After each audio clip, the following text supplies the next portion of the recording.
Do I believe that this current version of the Toronto Maple Leafs can seriously contend for a Stanley Cup? Well, that's a bit of a tough question. I've changed my mind throughout the season several times, but I think I've finally reached my answer. Let me explain. You're now listening to the Boys in the Booth podcast with your hosts, Harper Cody, Chad Melbourne, and Casey Abrams. That's a big one. Yeah! Hello and welcome to this Let Us Explain episode of the Boys in the Booth podcast. This time talking about my confidence in the Toronto Maple Leafs. Just me today, Chad Melbourne, no Harper Cody, no Casey Abrams. And this episode, if you are a listener of the show, you're realizing that it's a little bit late. It's been delayed. It's releasing today on the Thursday instead of the Wednesday. That's because Casey was busy Tuesday night when we typically record. And also, I'm in the middle of my final round of law school exams, and I had an exam on Tuesday and Wednesday morning, so it just didn't make sense. But here we are. This is a bit of a bonus episode in that way, I guess, because we were just going to skip this week entirely. But I wanted to give my thoughts on the Toronto Maple Leafs and my confidence in them heading into the playoffs, seeing as there's just about 4 games left in the season. So that's what I'm going to do. We were thinking about doing a surprise episode talking about the Arizona Coyotes because there's all that news going on right now. The fact that they're potentially, or maybe it's confirmed by now, moving to Salt Lake City, and that seemingly happened out of nowhere. But I think what we'll do with that information is either talk about it next week in the regular episode, or we'll do a breaking episode when shit hits the fan, if it does. So that's all of that.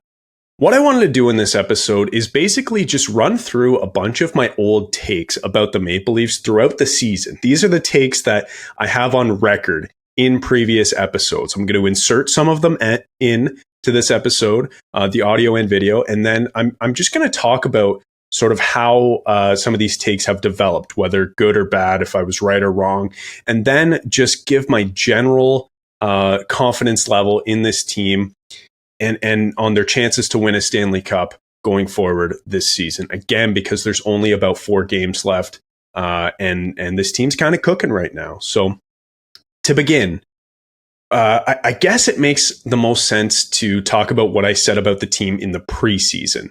Now, I've been on record since then saying that this is my least favorite version of the Maple Leafs in its current state in the Matthews era, because they're lacking quite a bit up and down the lineup. They're lacking true defensive bottom 6 forwards. They've kind of solidified that after the deadline, but not really. They're lacking another top 4 puck moving or two-way defenseman, which I thought they were going to add at the deadline, but they didn't.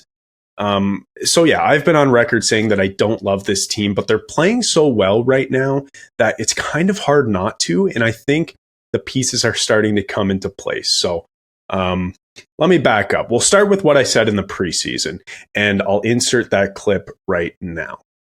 But yeah, Case, I also have the Maple Leafs at number 1. Surprise, surprise. We picked them to finish first in this division last year. They got 111 points.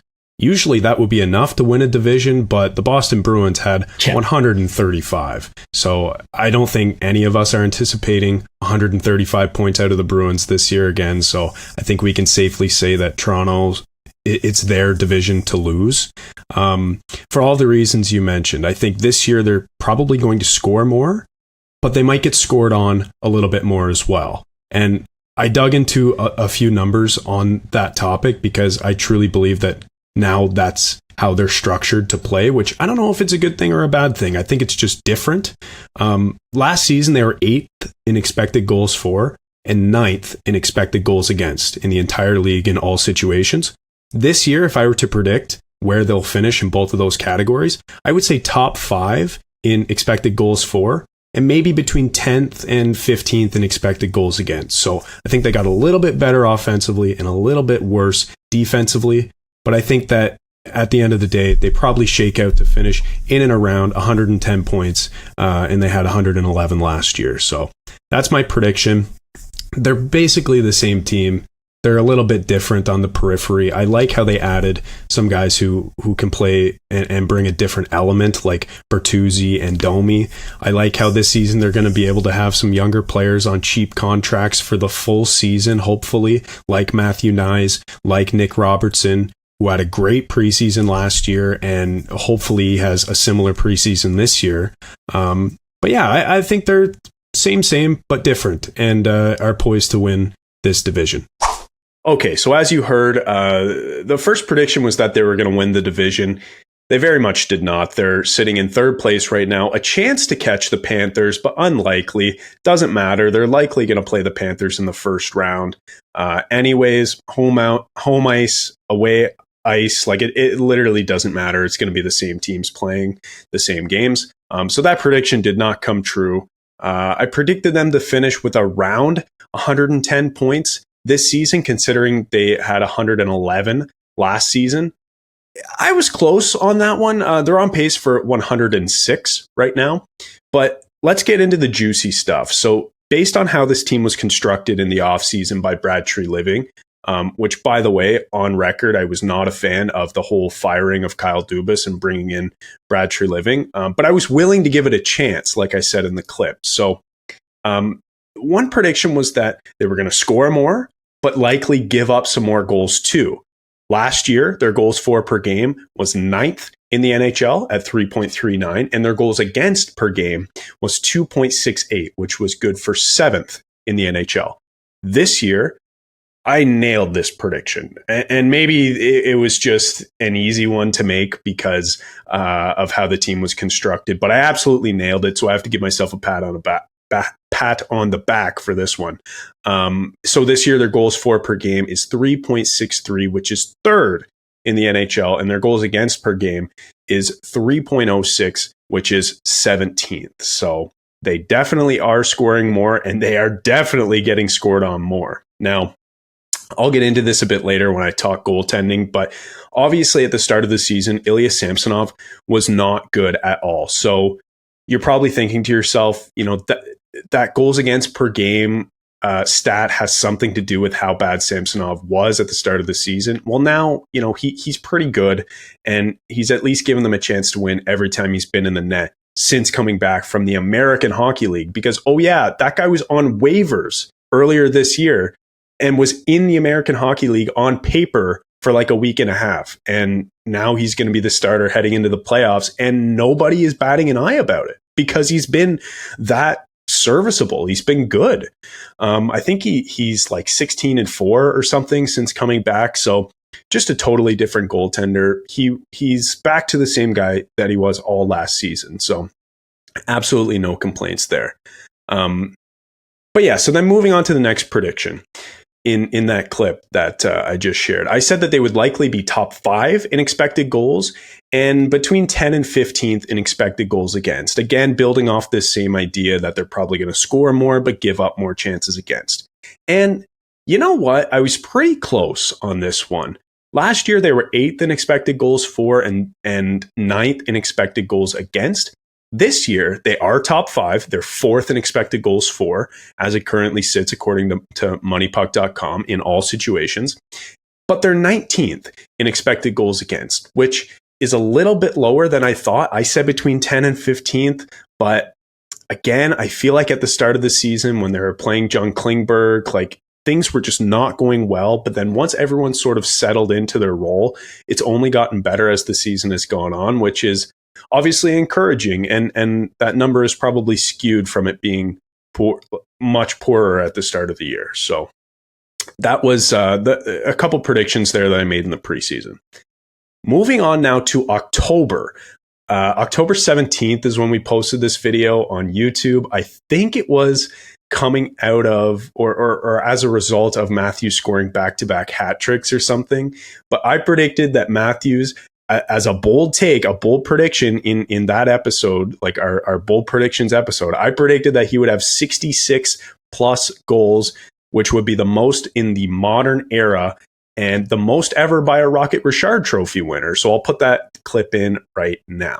Okay, my bold prediction, speaking of the Hart Trophy case, I'm not picking a player to win the Hart Trophy, but it might be a byproduct if this type of season happens.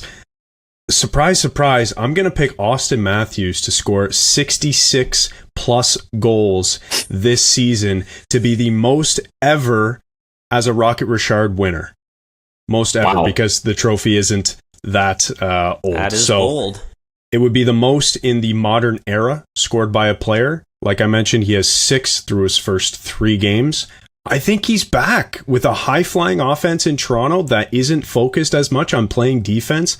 I think that this player is going to be freewheeling around the offensive zone and is just going to let the NHL know that, yes, I scored 40 goals last year, but that was a down year. Who I really am is the 60-plus goal scorer. And I think why not top Alex Ovechkin in 07-08, who had 65, and get the 66th? That's my bold take. So as you heard from that clip, I was pretty high on Matthews bouncing back this year. Had to put a number on the amount of goals. I said 66 plus. And today, April 11th, at 2:20 p.m. before they play the New Jersey Devils, he's currently sitting at 66. 4 games left to play. The guy needs 4 more goals to get to 70. How crazy would it be if he does? If he does get to 70, I've had this conversation what feels like a million times, whether on or off the podcast. But if he gets to 70, that's got to be...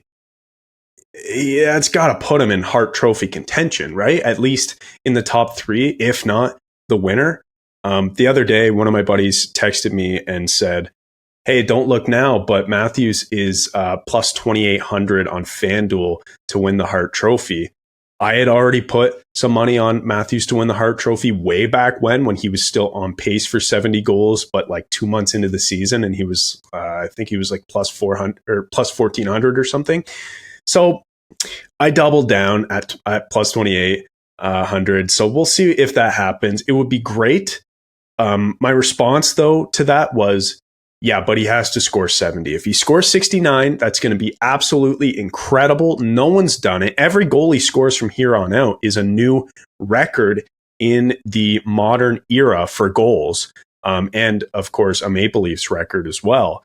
But with that being said, even if he gets to 69, I still don't think it's going to trump the seasons that Nathan McKinnon is having, the season that Nikita Kucherov is having, and maybe even Connor McDavid too. All 3 of those guys have been incredible. This might be the toughest year to win the Hart Trophy. And even though Matthews' season this year is better than from a couple years ago, it's just tougher to win it this year. So he has to get 70, because if he gets 70, and again, like this, maybe I'm going to be dating this video for talking about this, but if he gets to 70, then the Association of Writers might look at that and see a nice round number and think to themselves, okay, like this is crazy.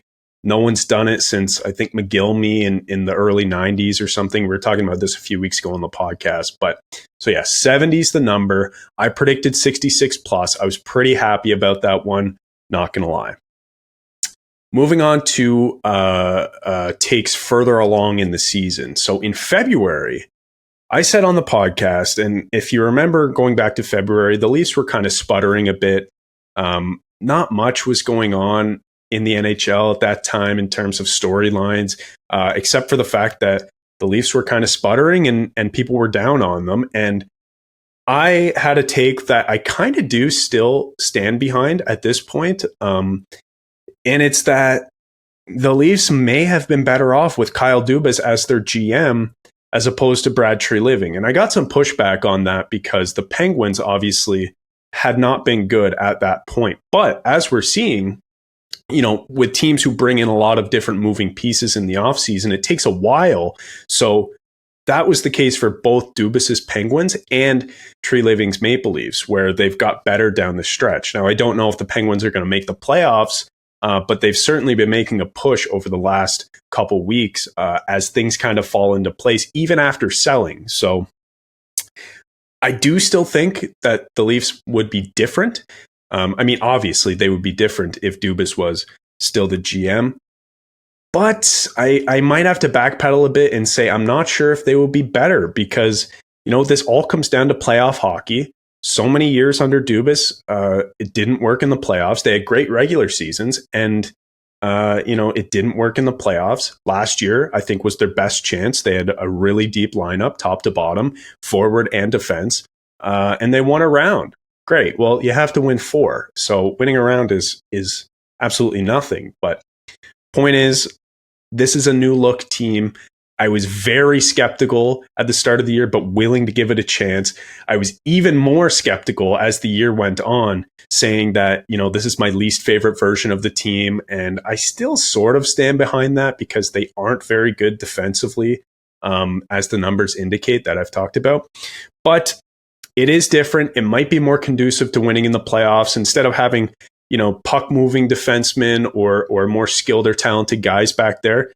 You just kind of have butchers, and maybe you need that in the playoffs. It's going to be done by committee on the back end. It's not going to be, teams like Tampa kind of have like 1 or 2 really solid guys or whatever. There are other examples out there, but some teams need to get it done by committee, and I think that's what the Leafs are going to be going for here. They don't really have a solid shutdown pair back there, but they have like 3 or 4 butchers now back there who can just make it a living hell to go to the front of the net, which is something that has not been the case for the Leafs in the entire Dubas era. So different team. Don't know if they would have been better under Dubas, but definitely different. Overall, things are starting to come together now. We interrupt this podcast to tell you about one of our favorite partners, Sign Up Expert. If you're a sports bettor, whether brand new, casual, or hardcore, listen very carefully because this ad is for you. Guys, line shopping for the best odds matters, and that's why any profitable sports bettor needs to be using multiple sports books to maximize their profits. Thankfully, there has never been a better time to get signed up, and we are here to connect you with the best promotions industry-wide. When you use our link at signupexpert.com/boysinthebooth, you can get access to all of the top sportsbooks in your region, along with a review of each platform and its unique benefits. Most importantly, all of these sportsbooks have valuable sign-up offers for new users, and when you register through our link, you will automatically receive the top offer at each one, allowing you to start line shopping with an enhanced bankroll. Guys, it's simple. When you use multiple sportsbooks, you ensure that you can always access the best available odds, which is key to successful and profitable sports betting. So, if you want to take advantage of these incredible benefits and support our brand at the same time, please consider signing up for your next sportsbook through our link in the description below, signupexpert.com/boysinthebooth. If you're planning on signing up for a new sportsbook anyways, you might as well use our link and support the boys. So, one more time, that's signupexpert.com/boysinthebooth. This podcast is sponsored by SeatGeek, the absolute best ticket app out there. SeatGeek takes the confusion out of buying tickets, making it quick and easy to get the best deals to tickets at your favorite sporting event. SeatGeek does this awesome thing where they score each ticket out of 10 based on its value, so you know whether you're getting a good or a bad deal. Last time I got tickets to see the Devils play, I first saw red tickets. I waited it out, monitored the price in-app, and once I saw green, I pulled the trigger. SeatGeek makes it that easy. And here's the best part. SeatGeek has completely hooked us up. Boys in the Booth listeners get $20 off their first purchase on SeatGeek with the promo code BOYSINTHEBOOTH in all caps. Click the link in our description to download the app, and remember to get your discounted tickets using the code BOYSINTHEBOOTH in all caps. Get great seats for a fraction of the cost with SeatGeek. Then, after February, when I made that take, the trade deadline comes up, and I absolutely roasted this team because they did nothing, or might as well have done nothing. They did make a few minor moves. They brought in Connor Dewar. They brought in Joel Edmondson. But these aren't the sorts of moves that move the needle on a good cup team. And I got pushback for that. People said, this isn't the year. Clearly major surgery is going to be done in the off season, yada, yada. But at the end of the day, you have the best goal scorer in the modern era on your team. you have some horses who are having career years, like Nylander, for example. You've got Morgan Rielly, who's a staple back there. You finally got some solid, reliable goaltending. Of course, like after the midpoint of the season when Samsonov's come back or whatever, but Wool's been decent back there. So it's like, if you're not going for it, what's the point? I said that they should have maybe even considered trading some of their prime prospects like Cowan and Minton, or even Nyes if it came about, or Robertson if the right trade was there. You've got to give to get. Other teams gave at the deadline. Other teams got bigger pieces at the deadline. So I'm still frustrated about that, because as I see this team coming together, it just makes me think that they could have been so much better if Brad was willing to pull the trigger on something more substantial at the deadline. So I'm still a little bit salty about that. Not going to walk that take back. But all of this kind of culminates, if you've been listening to the podcast throughout this season and you're a Leaf fan and you're listening to me in particular, you're probably thinking to yourself, like, this guy is totally down on the team, doesn't believe in them at all. This is the worst version. He thinks that this is the worst version of this team and there's just no chance. So why bother watching the playoffs? But I'm making this episode today to tell you that that isn't necessarily how I feel right now, today, with 4 games left in the season and heading into the playoffs. I do feel more confident now than I did at the start of the year, at the middle of the year, and even after the trade deadline, because as of late, and maybe this is naive because they're on a nice little win streak right now, and it seems like Matthews is scoring every game while he chases down 70, and the defense is locking it down, and Samsonov is putting together great starts. So maybe it's naive to say that right now because they're on such a heater, but I truly feel more confident than I did at prior points in the season because things are starting to come together. In particular, I don't think that Sheldon Keefe is getting enough credit for how he's coached this team throughout this season. I feel like he gets a lot of flack for the gut reaction changes he makes to the lineup and all the tinkering that he does when things go wrong. And he doesn't usually have a plan B, but he has a plan B, C, D, E, and F, and he's willing to go to it no matter what. There are kind of 2 camps. One says, like, okay, we like that Keefe does that, so then by the time the Leafs get to the playoffs, there's, options. The other camp says, why don't we just do what Tampa Bay does and set lines at the start of the season and let them build chemistry and then go from there. Whether they're good or bad, where the other guy is going to be on the ice at all times. And that's kind of, and it's not just Tampa Bay, other teams do that too. So some people say that Keefe doesn't, or that Keefe over tinkers, but other people defend that. I think he deserves some more credit this year for how he's tinkered with the lines, because right now, as we go into the playoffs, at least what it was last game and maybe tonight or the last 4 will be different. But, you've got Bertuzzi playing with Matthews and Domi, and it's just a line that, at the start of the year, you would have been laughed out of the stadium if you're Sheldon Keefe and you put that out there, because it wasn't working. Domi and Bertuzzi were not going at all, and that includes other guys too, like Ryan Reeves and even Samsonov. Like, a lot of these guys just weren't going at the start of the season, but they are now. And this balanced attack that's been deployed by Keefe, with having Matthews with those 2 guys on the top line, and then having Marner on the quote unquote second line with Tavares and whoever, whether it's McMahon or Nyes or whoever, and then having Nylander on the third line with 2 guys, whoever it is, because Nylander can drive his own line. Having those 3 on different lines has been working, and I really like it. I was always against this in the past. The Leafs taking this balanced attack approach, but over the years, I've learned to trust that even if those 3 superstars are on different lines, Sheldon Keefe knows this team well enough that he's able to get all 3 of those guys adequate minutes, whether that's 5-on-5 or on special teams. So that used to worry me, seeing a guy like Nylander on the third line, because then, especially if it was under Babcock or something, the guy would play like 15 minutes or less a night.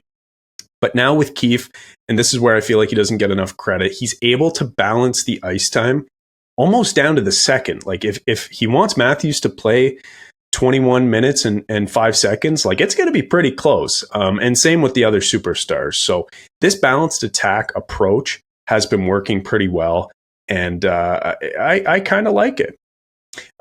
So what I wanted to conclude with is just an ideal lineup, really. And I wanted to go through this quickly just because, as the season has progressed, a lot of guys have started to play better.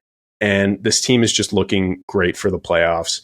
They're not getting pushed around as much. They're possessing the puck more, which is great. Their PK has gotten better.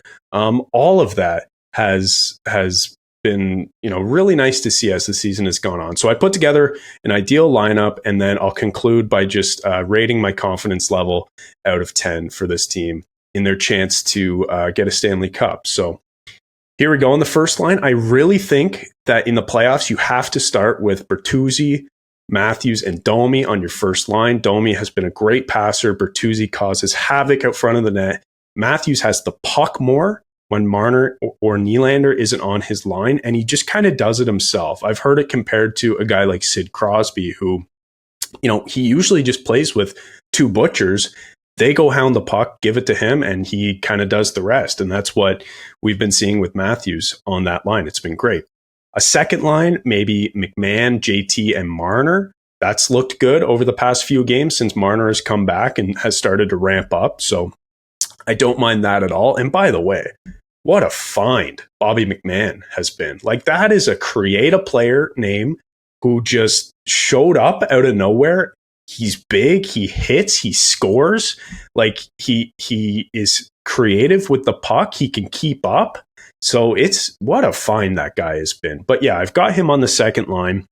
That second line, third line, left wing spot, it's not set in stone, but I think having Marner with JT makes a lot of sense. They can handle a lot of the defensive minutes, and that kind of leaves Matthews to go do his thing.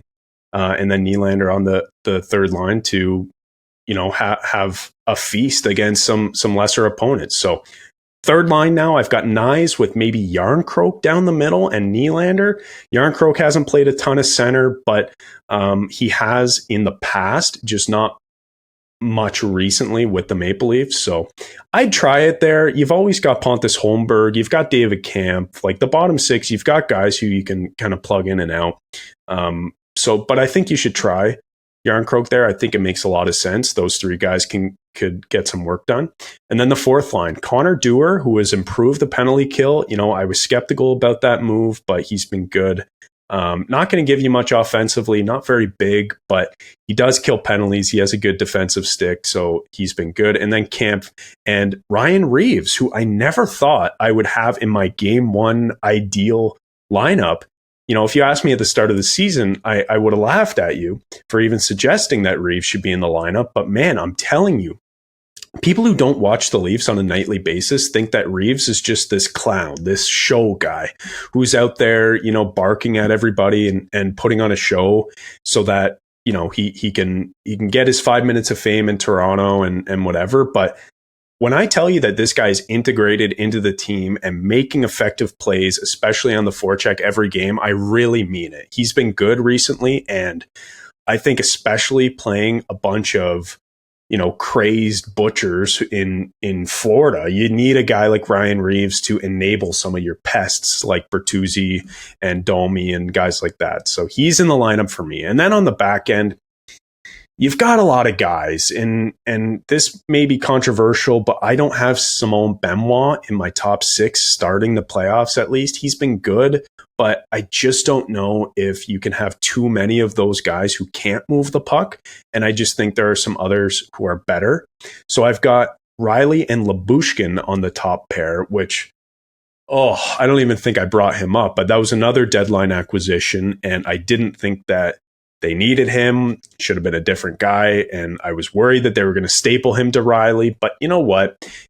They've been playing Riley fewer minutes, and they haven't overtasked that line. So really, I don't mind it that much. That just means they're going to have to rely on Jake McCabe and whoever he's playing with to handle some of the more defensive minutes, which they've kind of been doing, and it's kind of been working. So that second pair now, I've got Brody and McCabe. That could also be Benoit and McCabe if you wanted to flip that. Just because some people are really down on Brody, but I will say he's been good recently. He's been moving the puck. He's been making great passes. He had that great one the other night to Matthew Nyes in front of the net, seam pass right on his tape for a tap in. So I think Brody has turned it around, and I think people are so hard on him because the expectations are so high. And I think he's so integral to the team that there's no way he doesn't start in the playoffs, in game one at least. But, this is my ideal lineup. It might not be yours. So then going to the third pair, I've got Joel Edmondson and Timothy Liljegren.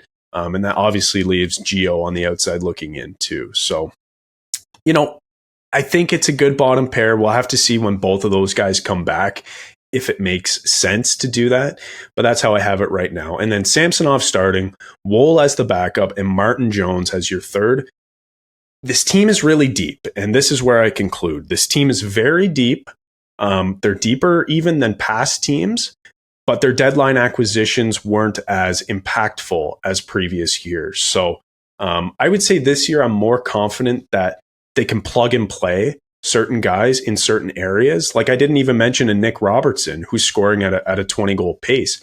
That guy can come into your lineup, and you're not that worried that he's going to make a defensive blunder anymore, like he used to be with him, or Alex Galchenyuk famously made that terrible behind the back pass to the center of the ice against I think that was the Montreal series, or like Travis Dermott or Rasmus Sandin. Like you're not really worried that a lot of your depth guys are going to make boneheaded plays like this, which might be a testament to the simple approach that Brad Treliving has taken to building this team. So even though points-wise, it's been a bit of a step back for the Maple Leafs in the regular season, out of 10, I think I have to rank my confidence of this team going into the playoffs pretty high. Like I might say a 7, a 6, a 6.5. I'll go 6.5 because I have to reflect my thoughts and opinions previously in the season. That have obviously now grown, but I think I'll stay with a 6.5. And by the way, if I'm thinking about it, last year, my confidence was probably a 9 because I really liked that team going into it. Maybe an 8 or 9 because they hadn't done it before. So, okay, last year I'll say it was an 8. This year, probably a 6.5, but much higher than it was at the start of the year. So that does it, guys. I've changed my mind on the Toronto Maple Leafs, which is, I guess, what I'm probably going to title this episode. I do believe that this current version of the team can seriously contend for a cup if they keep it simple, if their stars show up, and if they get some luck along the way. Things should go well for the Maple Leafs. So that does it for this Let Us Explain episode of the podcast. Thanks so much for listening. We'll be back next week with a regularly scheduled episode on Wednesday morning, doing our playoff predictions. Hopefully by then all the teams are settled, who they're going to play against. If not, maybe we delay the episode by a couple days to do our predictions properly. But that's it for me. Thanks so much for listening, and take care. This has been another episode of Boys in the Booth with Harper Cody, Chad Melbourne, and Casey Abrams.